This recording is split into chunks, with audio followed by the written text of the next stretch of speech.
తిరుపతిలో హనుమాన్ జయంతి వేడుకలు ఘనంగా జరుగుతున్నాయి. స్థానిక రాయలసీమ రంగస్థలి చైర్మన్ గుండాల గోపీనాథ్ రెడ్డి ఆధ్వర్యంలో స్థానిక భజన మండలి కళాకారులు నాలుకాళ్ల మండపం వద్ద గల ఆంజనేయ స్వామి ఆలయంలో ప్రత్యేక అభిషేకాలు, పూజలు నిర్వహించారు.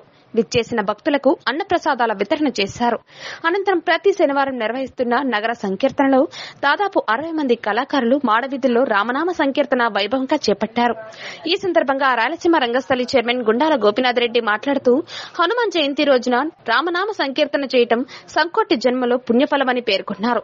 ఈ కార్యక్రమంలో కృష్ణమూర్తి రెడ్డి, పొన్నాల జేజిరెడ్డి, వాసురెడ్డి, పద్మనాభం, నవీన్, రెడ్డిబాబు, జయరాం, జయమ్మ, మునిరత్నం, భాస్కరాచార, తిరుపల్ ఆచార, సుబ్రహ్మణ్యం రెడ్డి, నాదముని రెడ్డి, సుశీలమ్మ, మహిళలు, కళాకారులు పాల్గొన్నారు. జయంతి రోజు హనుమంతుడిని దర్శించుకుంటే అన్ని శుభాలు జరుగుతాయి.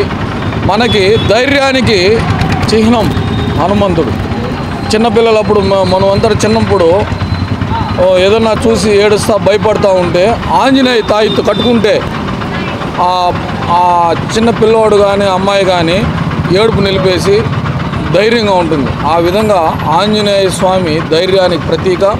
మనం ఏ విధమైన పని చేపట్టాలన్నా మొదట ఆంజనేయ స్వామికి దర్శనం చేసుకుని వెళ్తే అన్నీ జయాలే జరుగుతాయి.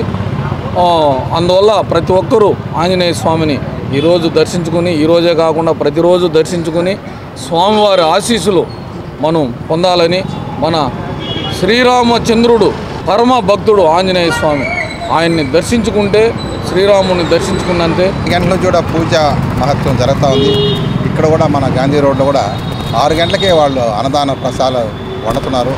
ఆడ నుంచి మేము రావడం కూడా జరిగింది. మన బండ్లీది ఈ 4 గాళ్ళ మండపంలో ఆంజనేయ స్వామి ఇక్కడ ఇప్పుడు 6-7 ఏళ్ళుగా దాదాపుగా ఇక్కడ ప్రసాదాలు పెట్టి ఇక్కడే భయం చేసాం ఇన్ని రోజులు. ఇప్పుడు కొంతకాలంగా ఒక 6-7 నెలలుగా సుట్లా గుళ్ళు కూడా తిరుగుతూ ఈ యొక్క కార్యక్రమం చేస్తాం. 10 మంది అనుకున్నాం, 60-70 మంది వచ్చారు. ఇంకా పెరగాలని మనస్ఫూర్తిగా కోరుకుంటూ